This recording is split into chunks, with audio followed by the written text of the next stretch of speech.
what do we do when we think that the worst has happened? And also the question, is AI the gift that it has been sold us? And we sort of started writing this before AI became a like everyday use item object technology. It's been a little wild to watch our question manifest itself in live time. Yeah. It's been very strange. Yeah. And it was, yeah.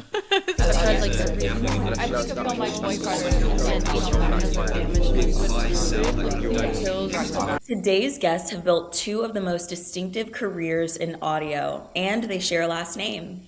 Marcus Bagala is an Emmy Award-winning composer, producer, and sound designer whose credits include Spotify's #1 charting podcast, Harley Quinn, and The Joker, Sound Mine, and a Peabody and Pulitzer Prize-winning episode of This American Life. Megan Bagala is a podcast producer, writer, and songwriter whose work has been heard on podcasts from Marvel, Mattel, Wondery, and PBS Kids, making the case that kids and family content deserves the same craft and ambition as anything made for adults. Thank you both for joining me today.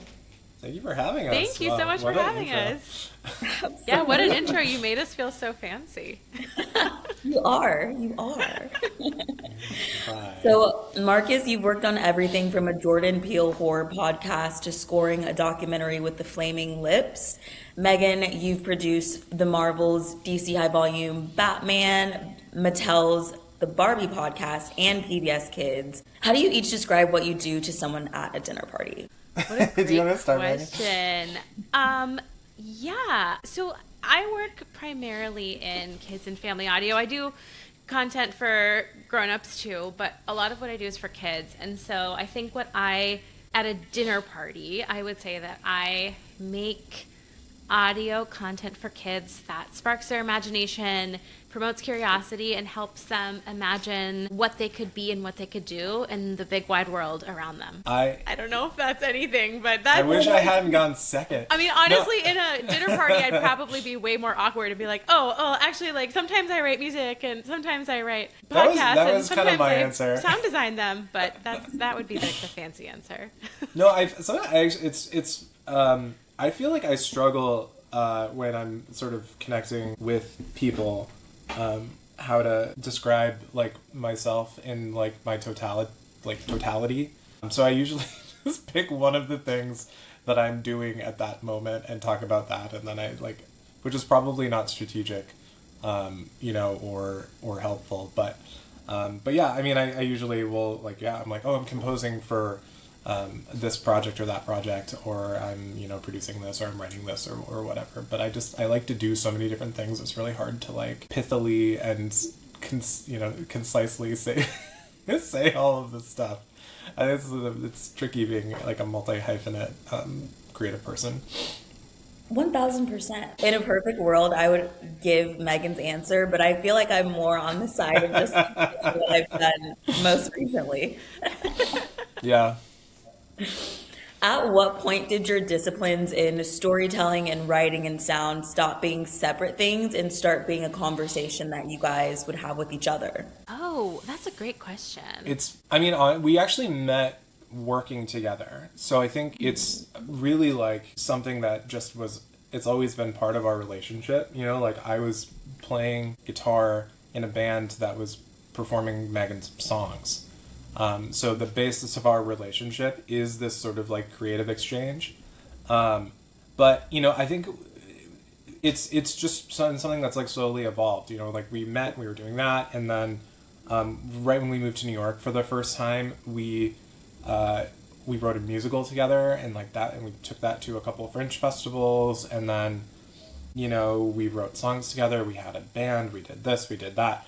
And it's just something that has sort of grown, sort of with both of us and what we do and the projects that we've worked on. And I think we've been lucky that, particularly in the last couple of years, that sort of thing that we've been doing kind of just on our own and sort of for fun and for like self-enjoyment has become something that is actually like a professional pursuit for us, as part of both of our work as sort of separately. It's really nice to like come together and really be doing a lot of work together.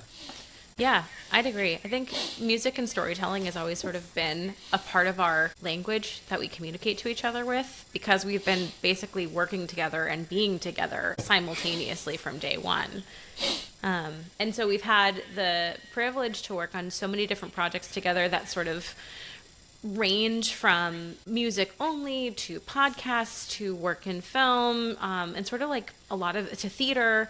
And so because of that, we've been able to sort of grow the language with which we are able to communicate with each other and the language with which we're able to tell stories together. I think the first where it really came into it was when we did the musical for Chompers. Like that was so there was a podcast that I worked on for quite a while, called Chompers, which was for kids to listen to while they're brushing their teeth. And a lot of the form of the podcast would be like, we're going to do, every week would have a theme, and each episode would kind of be like little fun games or facts and just things to kind of keep kids engaged. But there was sort of like, the show was starting to kind of, basically we worked on the show until there was like a full year's worth of content for every week. And as the show was kind of coming down to the end, we decided the team wanted to do like a musical that was told over the course of a week, 2 episodes a day. And Megan got hired to help us write that, and we got to work really closely together, and that was sort of like a real like aha moment for both of us. We were like, oh, this is cool, like writing songs for media and working together in this context. Yeah, and that was actually my first job in the podcast industry, and it was like the biggest like light bulb over the head aha, like, oh, this is what you want to do professionally moment. Yeah. So where were you guys at right before you met, like creatively? You were playing guitar, you were songwriting. Is that kind of the direction you guys knew you were going in as you moved into adulthood? Yeah, we met in college. I went to Boston Conservatory. Marcus went to Berklee College of Music, and now they have since become one school, or one college. I was studying musical theater performance with a minor in songwriting, and I really enjoyed the songwriting aspect and sort of like leaned on that a lot as a mode of creative expression throughout my college experience. And we met in a songwriting class. So I sort of knew that I wanted to move to New York to pursue theater, but also sort of like divisive theater, creative work, not just performance on stage. Yeah. And I think I was in college for songwriting also, and film scoring. And I think I sort of knew that I wanted to do music for media. That's been something that I knew for quite a while. When I was 12, I remember probably inadvisedly got to watch the film Gladiator by Ridley Scott. And I was like really, really taken by the score by Hans Zimmer. And it was the first time that I like noticed music in a film. And that's just always kind of been like the aha moment. And I've just been going from there. But when Megan and I met, I was definitely like looking to continue to do the media thing, but I really had no idea how I was going to do that. Like, I was like about to graduate from college, and I was just like, yeah, I guess I'll move to New York because I didn't really want to move to LA, and I was like, I'm just going to kind of figure it out. And I had a vague idea that we'd do something, but the years of struggle that demonstrated that I knew what the trajectory was, but I certainly didn't know like how I was going to get there, or really anything other than that I was going to try. I feel like as a creative, there is no single path. Any path that you've seen anyone take, that's the only path there is, which can be like, kind of frustrating, but it does make you trust yourself a lot, which I think is also very important as a creative person. Yeah, I mean, the podcast industry didn't exist when we graduated college. There were people were podcasting, but like the idea that like you could like go and like have a job or have a successful freelance career or anything making podcasts like didn't exist. It was like, got out of college and had to like wait for the thing that we were going to do to sort of like appear. It's such a winding thing. It was like, I had this job and I was doing this, and then I met this person, and then like someone that I had like played guitar in a band with was doing this, and then they invited, and it was like, it's such a like, you just have to sort of keep putting yourself out there and being open to the universe and like the messages that you're getting, from it, where it's like, oh hey, like this seems interesting, and just like you have to kind of just follow that. And I think the thing that is going to happen sort of like reveals itself to you if you kind of listen and remain open to and not too rigid. But at least that's been my experience. Yeah. And I think there are very few people who go to college at 18 and say, this is the thing I'm going to do. And then they leave college and then they go do that exact thing, right? Yeah. Like, you are the sum of all of your parts. You never know, like, the life skills and experience that I have working as a server in a restaurant are things that, like, I use in a totally different capacity, but, like, in my day-to-day interactions with people today. Yeah. And so, like, you take all the little bits and pieces with you, and as you go, they sort of snowball into what becomes your career and your goal. The goal should always shift, because you should always be striving for the next evolution of where you're going. Marcus, you created monster sounds for Jordan Peele's Monkey Paw, and then you composed something different with Clement's Vinegar Hill, for example. Yeah. Those are like two completely different universes. What do Yeah. those different modes reveal to you about yourself as an artist? Ooh, that's a great question. I think, like, I really base my creativity, because basically my entire creative life is oriented around, for the most part, working with other people who have a story they want to tell, and sort of like making that story important to me, in the way that I can be creative and like really help enhance that storytelling and help them tell that story. That is somewhat changing. We'll get to that. But like my experience with both of those projects is like, I really like to just kind of like find the thing that I care about in the stories, and like let that drive me towards the sort of my role. So like in the case of Quiet Part Loud, the Monkey Paw podcast, the idea of the monster was that it was like this sort of ancient being who just sort of like took on all the like hate and prejudice and terribleness of the world and kind of was like formed by it. And it was, like, obviously as a person I don't want to relate to that, but like there was something really like, there's a lot to dive into that project and just sort of try to find find the story and find the things about the story that related to me in a way that like allowed me to create that. So I don't know if there was like so much that, Quiet Part Loud like revealed something about myself, other than that like it's quite fun to try to make sounds that are terrifying.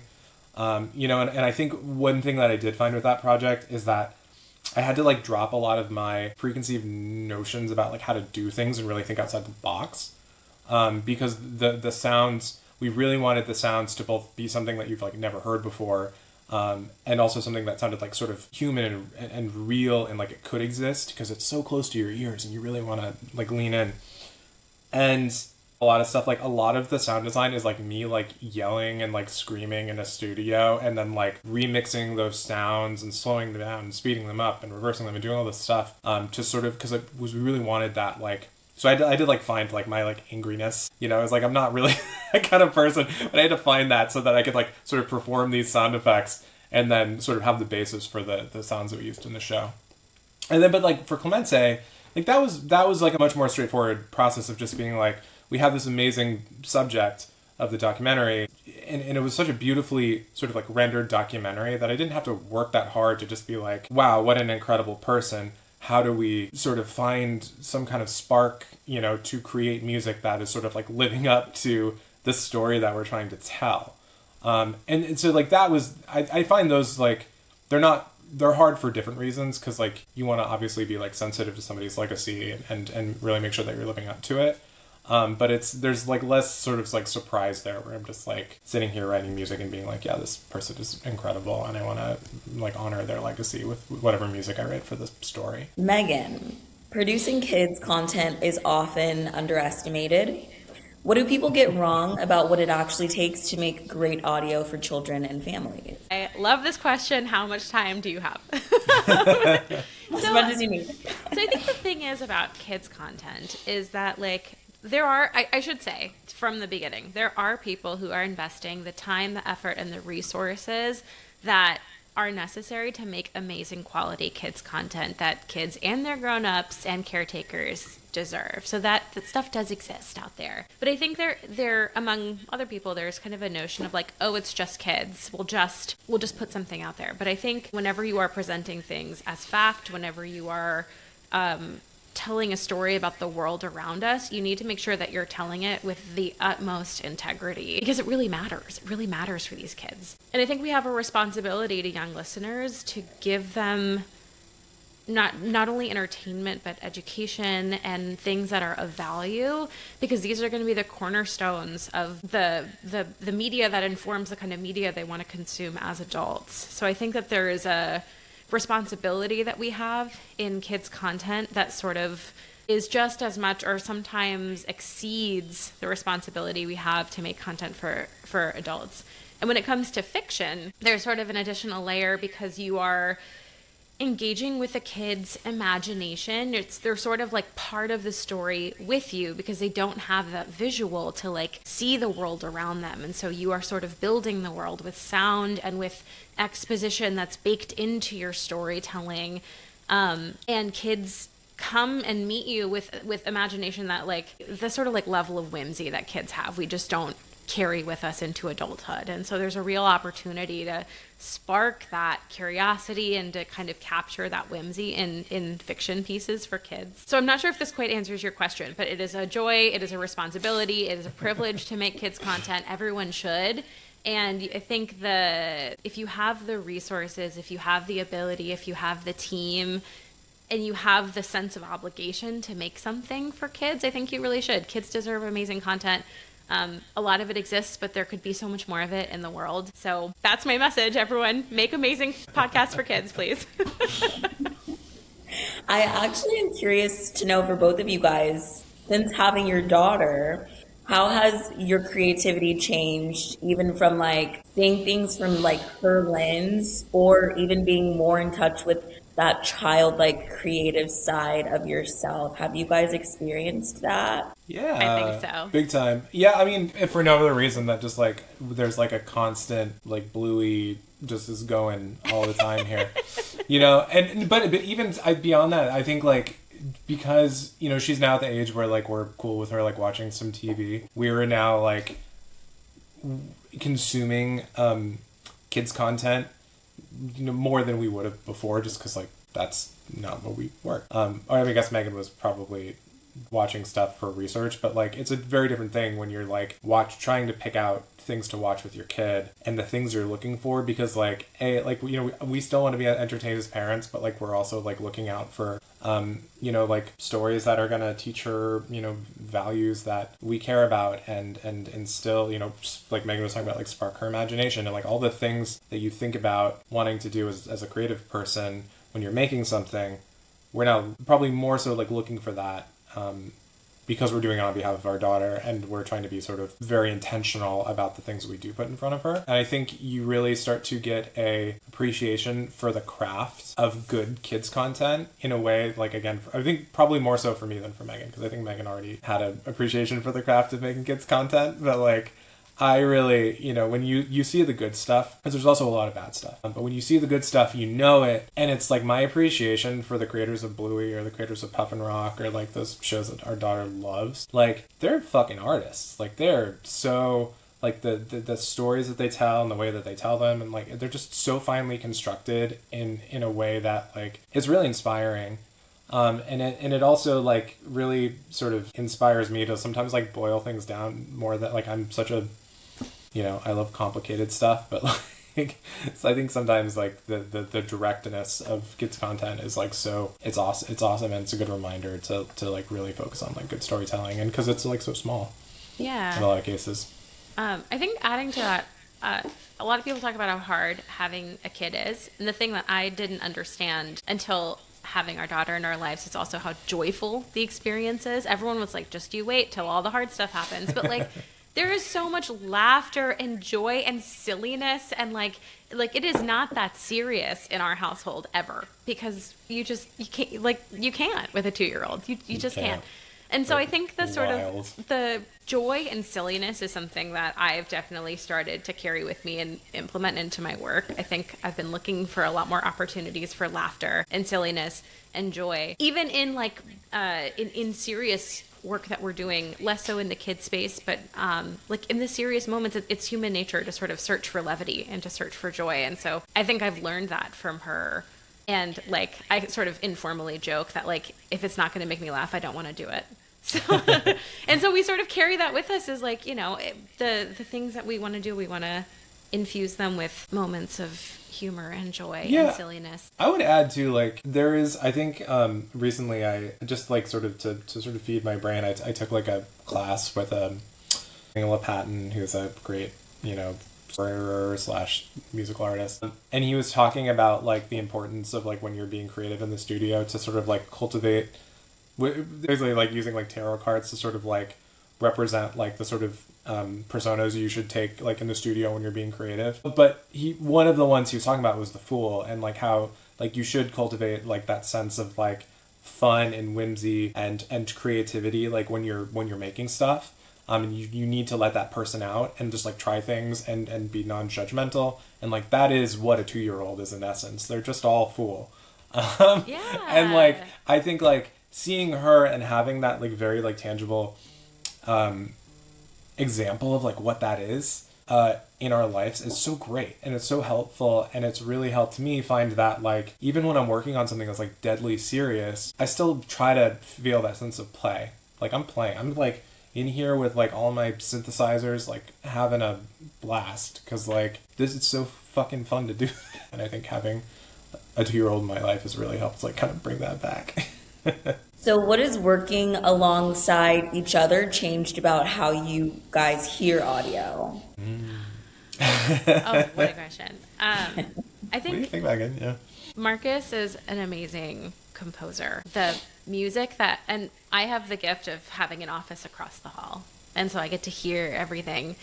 And so I have certainly, you know, I've always been a musical person, but I have learned to hear music and understand the way that music functions in storytelling because of Marcus's incredible work in a way that I don't think I would have understood without having that sort of like constant music in our house. I've sort of become a better musician. I've become more fluent in understanding how I can use music effectively. And so I think that's the biggest one, but I've learned so much from working with Marcus. There's really, that is one thing of skills. many. Engineering skills, yes. Oh my gosh. I mean, it's probably clear from just like hearing me talk, but like I'm a little bit like in my own brain, like I'm just sort of always sort of operating like up here.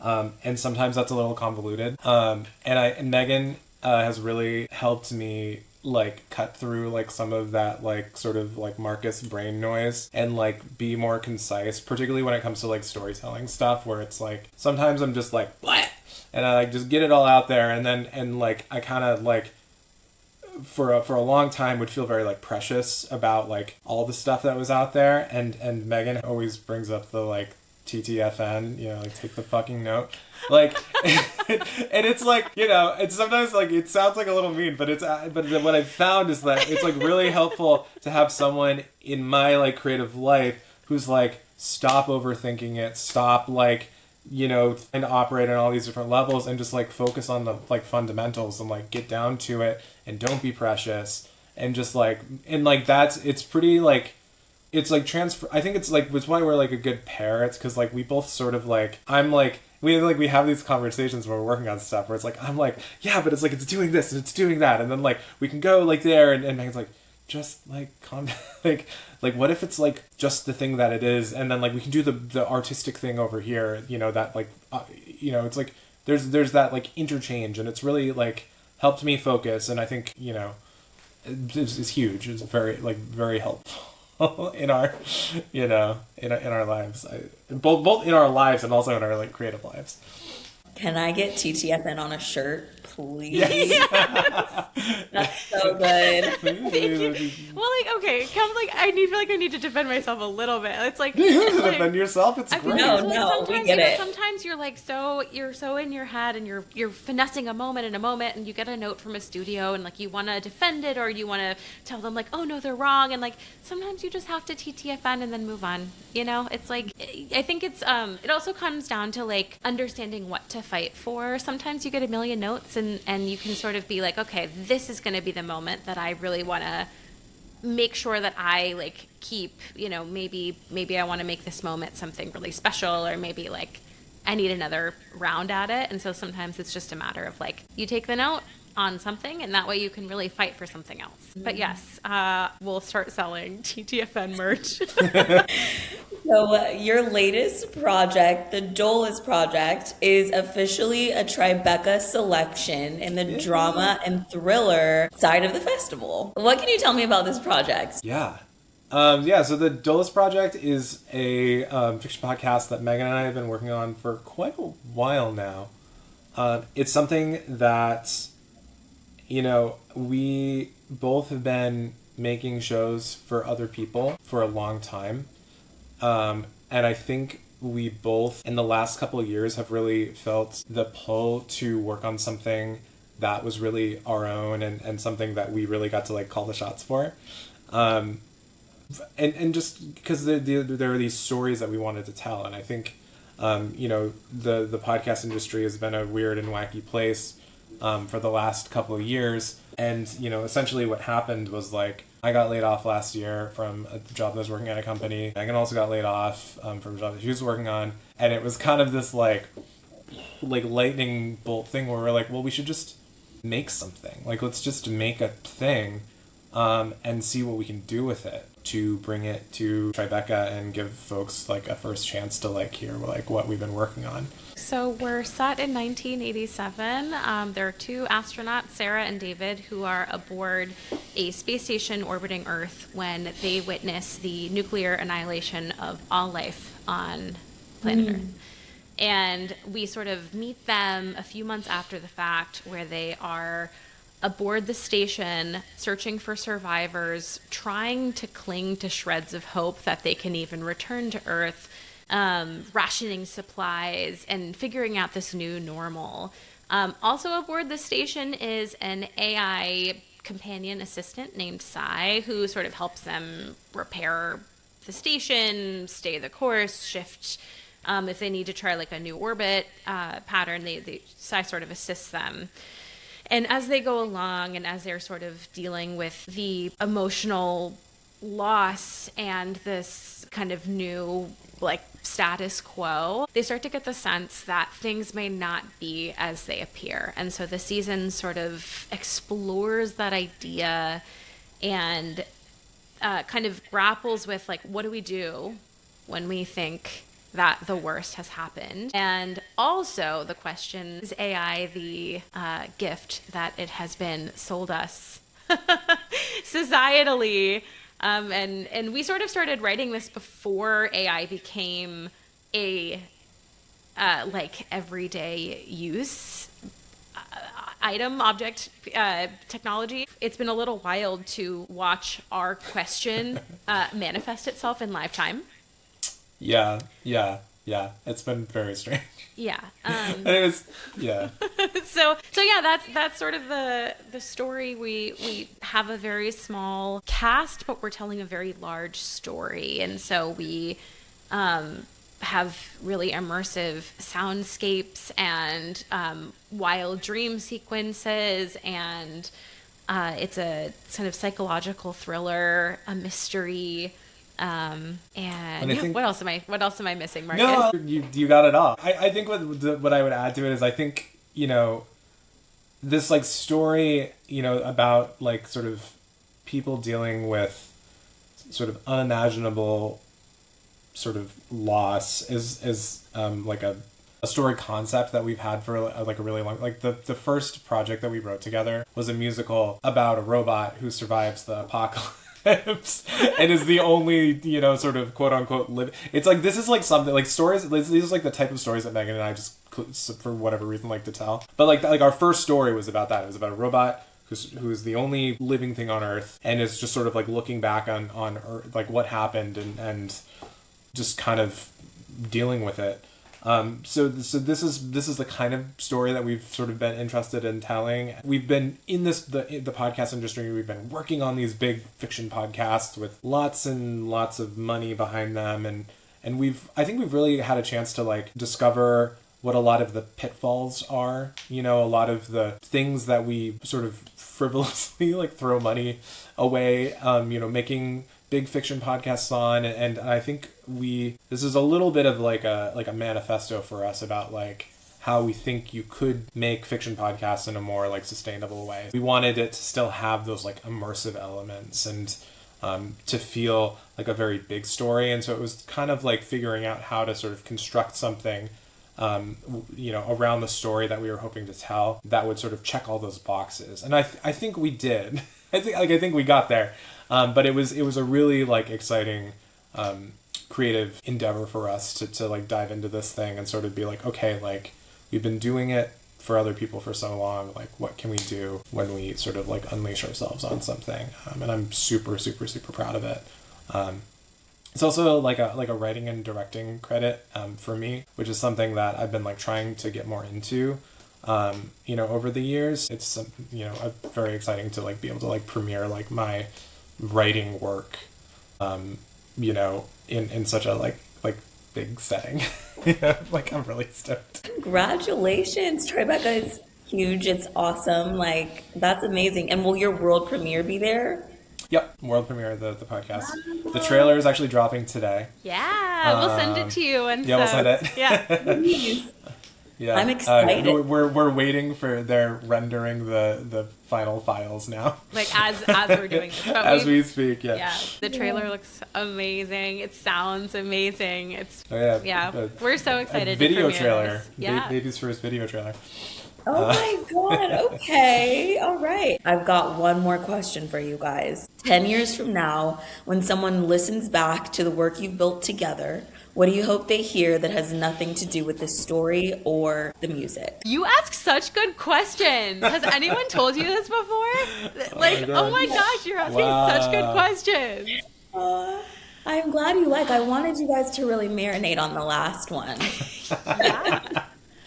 You know, okay. I don't know. Maybe this might be like a little heady of an answer. I feel like when you listen to something that someone has really poured themselves into and really cares about, you can tell, you can feel it. It doesn't, you feel the heart and the love and the effort and the, you know, it doesn't have to feel like labor to listen, but you can hear the labor that went into it. And I think if someone were to listen back, I think I would hope that they'd hear the sort of like love and care and attention that we've put into the sort of deliberate focus that we've had on our work together, the sort of intentionality of the work we've chosen to make, and the love that with which we've made it. I hope that will be evident in 10 years from someone listening back. Yeah.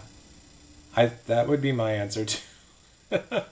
I would just add, like, we've been showing our daughter some of the like sort of more like kid oriented like Miyazaki like Studio Ghibli films recently, and like what Megan is describing is so clear to me in those films in a way that is like sort of like heart like stoppingly beautiful. Like you can just tell that like every single frame just has like so much heart and person, you know, poured into it.